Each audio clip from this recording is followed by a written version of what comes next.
ಬ್ರಾಹ್ಮಿ ಮುಹೂರ್ತ ಅಂದರೆ ಯಾವ ಸಮಯ? ಅದಕ್ಕೇಕೆ ಅಷ್ಟು ಮಹತ್ವ? ರಾತ್ರಿಯ ಅಂತಿಮ ಪ್ರಹರವೇ ಬ್ರಾಹ್ಮಿ ಮುಹೂರ್ತ. ಆಯುರ್ವೇದದ ಪ್ರಕಾರ ಮುಂಜಾನೆಯ ನಸುಕಿನ 3 ರಿಂದ 5 ಗಂಟೆಯವರೆಗಿನ ಸಮಯ. ನಮ್ಮ ಪ್ರಾಚೀನ ಋಷಿಮುನಿಗಳು ಈ ಸಮಯಕ್ಕೆ ವಿಶೇಷವಾದಂತಹ ಸ್ಥಾನಮಾನವನ್ನು ನೀಡಿದ್ದಾರೆ. ಈ ಸಮಯದಲ್ಲಿ ಧ್ಯಾನ, ಯೋಗ, ಜಪ, ಪೂಜೆ ಮುಂತಾದ ಸತ್ಕರ್ಮಗಳನ್ನಾಚರಿಸಿದರೆ ಹೆಚ್ಚು ಫಲಪ್ರದ.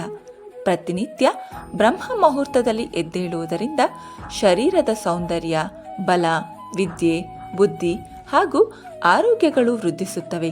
ಈ ಸಮಯದಲ್ಲಿ ನಿದ್ರಿಸುವುದು ಶಾಸ್ತ್ರದಲ್ಲಿ ನಿಷಿದ್ಧ.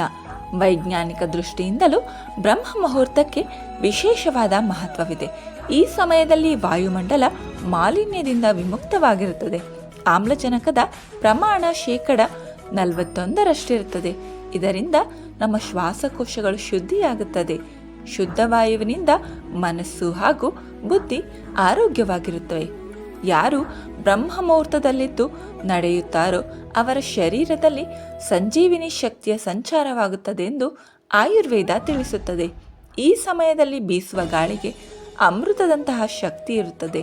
ರಾತ್ರಿಯ ವಿಶ್ರಾಂತಿಯ ನಂತರ ಶರೀರ ಹಾಗೂ ಬುದ್ಧಿ ಉಲ್ಲಸಿತವಾಗಿರುತ್ತವೆ.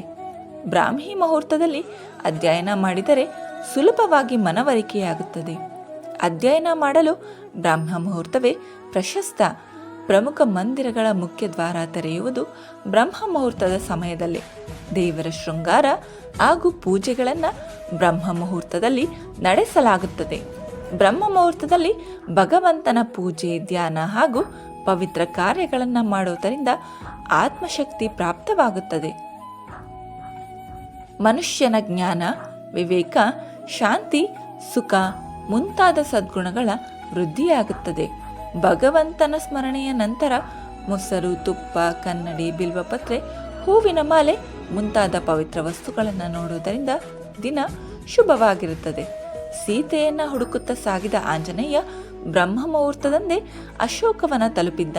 ಅಲ್ಲಿ ವೇದ ಮಂತ್ರಗಳ ಉಚ್ಚಾರಣೆಯನ್ನು ಕೇಳಿದ್ದ ಮತ್ತು ಯಜ್ಞಾದಿ ಕಾರ್ಯಗಳನ್ನು ನೋಡಿದ್ದನೆಂದು ವಾಲ್ಮೀಕಿ ರಾಮಾಯಣದಲ್ಲಿ ತಿಳಿಸಲಾಗಿದೆ.